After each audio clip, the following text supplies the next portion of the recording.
तारीख पाकिस्तान में कायद-ए-आज़म के बाद पाकिस्तान का वो वाहिद सियासतदान जो बगैर किसी तनख्वाह, बगैर किसी सरकारी मराहत, सिक्योरिटी और अलाउंस के काम कर रहा था, उसे 11 अप्रैल 2023 के रोज अदालत ने नाअहल करार देते हुए वजीर आजम आजाद कश्मीर के ओहदे से हटा दिया। मुमकिन तौर पर यह कहा जाता है कि इनके पास इतनी दौलत है कि अगर ये चाहें तो अकेले पाकिस्तान का कर्जा उतार सकते हैं। इनके पास कुल कितनी गाड़ियां, जहाज, हेलीकॉप्टर्स, कितने घर, बंगले, शॉपिंग मॉल्स और इनके पास कुल कितनी जमीनें और जायदादें हैं। सरदार तनवीर अलियास की पाकिस्तान में मौजूद पहली नामवर प्रॉपर्टी का जिक्र करें तो इस्लामाबाद में मौजूद सेंटोरस मॉल इनकी मलकियत है, जिसका सिर्फ एक महीने का किराया 200 मिलियन यानी तकरीबन 20 करोड़ पाकिस्तानी रुपए बनता है, जबकि इसमें मौजूद स्टॉक और इन्वेंट्री तकरीबन 8 से 10 हजार अरब रुपए की बताई जाती है। रही बात सेंटोरस मॉल की कुल मालियत की, तो इस वक्त सेंटोरस मॉल लाखों या करोड़ों का नहीं बल्कि अरबों या शायद खरबों रुपए का है। आजाद कश्मीर यानी पाकिस्तान में सरदार तनवीर अलियास की दूसरी मशहूर प्रॉपर्टी सरदार पैलेस है, जो तकरीबन 4000 मीटर बुलंद पहाड़ी पर बनाया गया एक ऐसा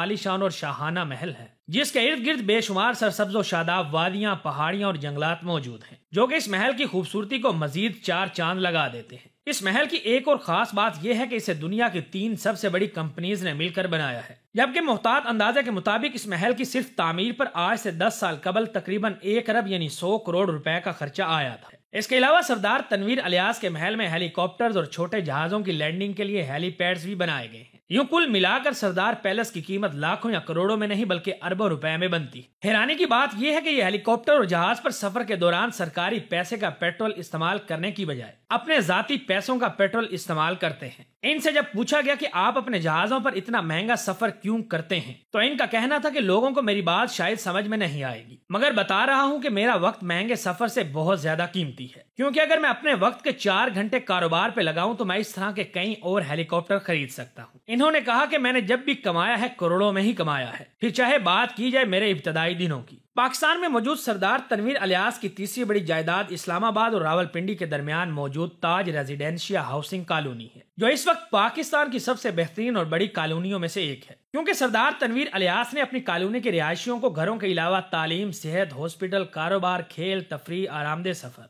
गर्ज ये कि हर तरह की जदीद और लग्जरी सहूलत कॉलोनी में ही मुहैया कर रखी है। इनकी इस कॉलोनी की मालियत भी लाखों या करोड़ों में नहीं बल्कि अरबों रुपए में बनती है। इनकी चौथी बड़ी प्रॉपर्टी इनका अपना जाती महल नुमा घर है। दरअसल ये घर इनका आवाई घर है जो इन्हें इनकी दादा की विरासत से मिला है। इसे भी इन्होंने आलीशान फने तामीर के साथ हर सहूलत से आरास्ता कर रखा है। यूं इस घर की कीमत भी लाखों में नहीं बल्कि करोड़ों रुपए में बनती है। सरदार तनवीर अलियास से जब ये पूछा गया कि आपके बारे में ये कहा जाता है कि अगर आप चाहें तो कोटली को अपने जाती पैसों से स्विट्जरलैंड बना सकते हैं, तो इसके जवाब में इन्होंने बताया कि इस बात में कोई शक नहीं कि मैं सिर्फ कोटली नहीं बल्कि आजाद कश्मीर के किसी भी शहर को अपने जाती पैसे से स्विट्जरलैंड से भी आगे ले जा सकता हूँ। सरदार तनवीर अलियास के पास मौजूद गाड़ियों की बात करने से पहले आप लोगों को यह बताता चलूं कि इनकी कंपनियों में काम करने वाले मुलाजमीन को इन्होंने 1 या 2 नहीं बल्कि इससे भी ज्यादा यानी 3 से 4 लग्जरी गाड़ियां भी दे रखी हैं, जबकि घर, बंगले, पेंशन और दूसरी सहूलियात अलग हैं। अब आप खुद ही अंदाजा लगाएं कि इन्होंने अपने पास खुद कितनी गाड़ियां रखी होंगी। सच ये है कि इन्होंने अपने पास 2, 4 या 6 लग्जरी गाड़ियां नहीं बल्कि इनके पास दर्जनों के हिसाब से लग्जरी आरामदा शाही गाड़ियां मौजूद हैं। गर्ज ये कि इनके पास दुनिया के हर बड़े ब्रांड की गाड़ी मौजूद है। सरदार तनवीर अलियास के कारोबार की बात की जाए तो इनके 1, 2 या 3 कारोबार नहीं बल्कि दर्जनों कारोबार और सैकड़ों कंपनियां हैं। आपके लिए हैरत की बात तो ये होगी कि इनके सिर्फ पाकिस्तान में ही मुख्तलिफ कारोबार नहीं बल्कि पाकिस्तान के अलावा सऊदी अरब, मुत्तहदा अरब अमारात, कुवैत और बहरीन समेत दुनिया के मुख्तलिफ ममालिक में फैले हुए हैं, जिनकी मालियत का अंदाजा लाखों, करोड़ों या अरबों नहीं बल्कि खरबों रुपए में बनता है।